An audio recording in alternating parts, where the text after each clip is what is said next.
¿Qué tal a todos? Bienvenidos a este análisis donde vamos a desentrañar un misterio realmente fascinante, el origen del nombre de todo nuestro continente.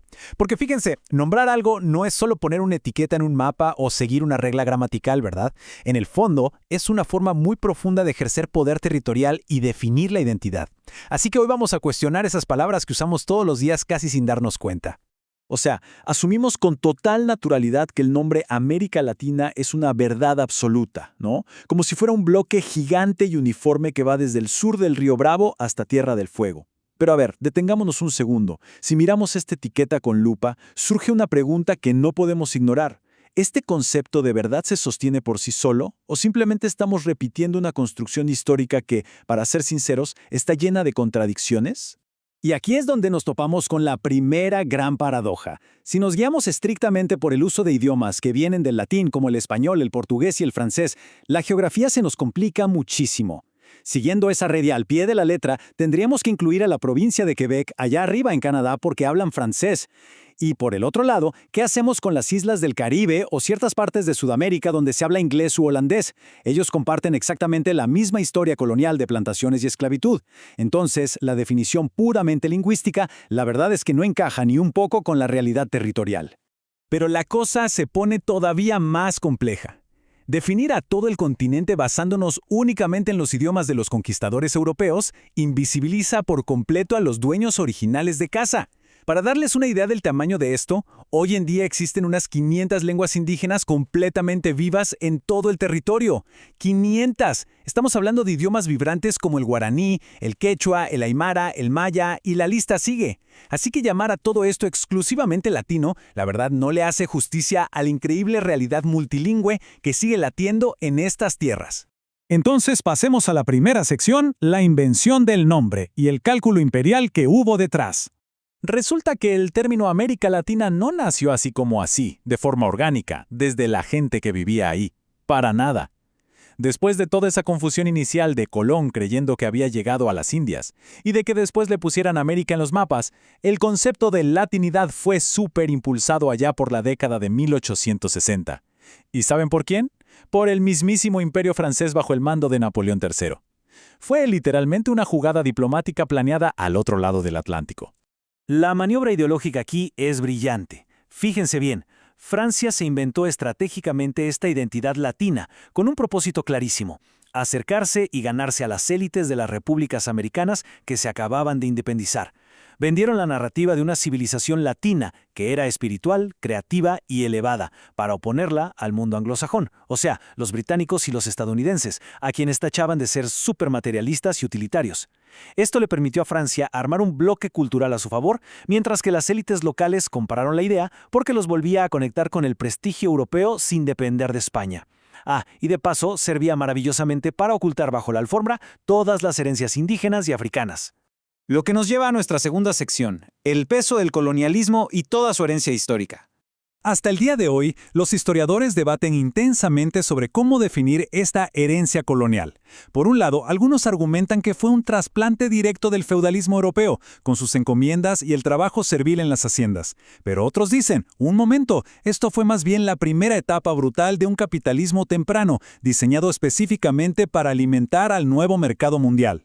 E incluso hay teóricos que van más allá y hablan de un colonialismo interno. Ellos sostienen que, mucho después de las independencias, los nuevos estados mantuvieron las mismísimas estructuras de dominación sobre los pueblos originarios.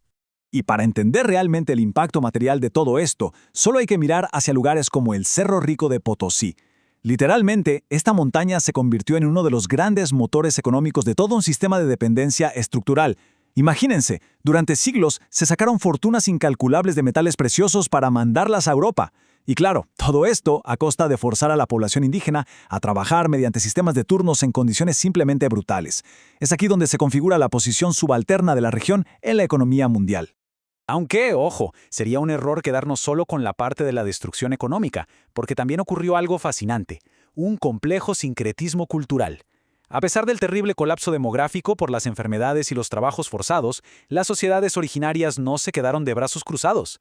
Ellas tomaron herramientas, animales, creencias religiosas y elementos de la modernidad de los europeos y los adaptaron a su propio mundo. Así fue como se forjaron estas identidades híbridas y súper resilientes, que como vemos en el día a día siguen perdurando. Ahora entremos a la sección 3, categorizando identidades. En el fondo, con todo esto, ¿quiénes somos realmente? Para intentar armar este rompecabezas, el antropólogo brasileño Darcy Ribeiro hizo un aporte tremendo. Él propuso dividir esta diversidad brutal en 3 grandes grupos. Primero, los pueblos testimonio, que son los herederos directos de las grandes civilizaciones precolombinas, como pasa en Mesoamérica o los Andes. Luego, los pueblos nuevos, que surgieron de esa mezcla intensa entre europeos, africanos e indígenas en medio de las economías de plantación. Y finalmente, los pueblos trasplantados, formados casi en su totalidad por las olas masivas de inmigración europea.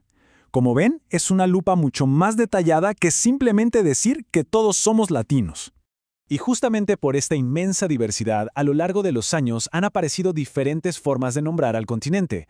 Por ejemplo, términos como Hispanoamérica o Iberoamérica apuntan directamente a la herencia que vino de Europa. Pero como respuesta, nacieron propuestas como Indoamérica, para enorgullecerse de las raíces indígenas, y Afroamérica, para rescatar ese legado vital de la diáspora africana que ha marcado a fondo nuestra demografía, la música y las creencias. O sea, cada uno de estos nombres es en realidad un debate histórico tratando de definir a quiénes pertenecemos. Pasemos entonces a nuestra cuarta y última sección, el auge de Abya Yala, buscando unidad y pertenencia. Hoy en día hay un movimiento decolonial muy fuerte que se está agrupando bajo el término Abya Yala. Es una palabra originaria preciosa que viene del pueblo Cuna, allá entre Panamá y el norte de Colombia, y su significado es súper poético: tierra madura, tierra viva o tierra que florece. Las comunidades originarias de todo el continente la han adoptado para crear una identidad conjunta, pero una que nace desde adentro, sin tener que pedir prestadas etiquetas impuestas desde Europa. Tomar esta bandera es un rechazo directo y activo frente a la violencia histórica. Porque piénsenlo, cuando llegaron los conquistadores, metieron en la misma bolsa a aztecas, mapuches, guaraníes y quechuas, ignorando sus idiomas y diferencias y llamándolos a todos por igual indios. Todo por un simple error de navegación de Colón. Y después, se apropiaron del territorio llamándolo América en los mapas. Al unirse como Abya Yala, lo que están haciendo es deshacer esa homogeneización forzada. Todo este análisis nos lleva al punto central, que el geógrafo Carlos Walter Porto Gonçalves resume de manera perfecta con esta frase: dar nombre propio es apropiarse. El lenguaje, amigos, no es neutral. Nombrar es tomar el control. Quien tiene el poder de ponerle nombre a las montañas, a los ríos o a un continente entero es quien define qué realidad se vive en ese lugar. Así que cambiar de América a Abya Yala es sin duda un acto político profundamente poderoso para recuperar el territorio propio. Y miren lo rápido que se ha consolidado esto a nivel político. Si seguimos la evolución en las cumbres indígenas, el giro ha sido histórico. En el año 2000 todavía se declaraban como pueblos de América, pero fíjense, para el 2004 en Quito, la palabra Abya Yala emergió formalmente como un sujeto político, y solo 3 años después, en Guatemala, ya se estableció como una plataforma permanente para defender los territorios, la biodiversidad y crear un frente unido frente a la globalización, una evolución tremenda en muy poco tiempo. Ya para cerrar este recorrido, nos queda clarísimo que el nombre de las cosas casi nunca es definitivo. Si un emperador francés del siglo XIX, movido por puros intereses geopolíticos, logró convencer a gran parte del planeta de llamar a toda una región América Latina, nos queda una gran interrogante botando en el aire. En un mundo donde cambian las demografías y los pueblos originarios exigen, con todo derecho, ser los autores de su propia historia, ¿cómo creen que se llamará este inmenso y diverso continente en el próximo siglo? Sin duda es algo que nos deja pensando y que nos invita a escuchar mucho más de cerca a las voces que siempre han habitado estas tierras. Gracias por acompañarnos en este análisis.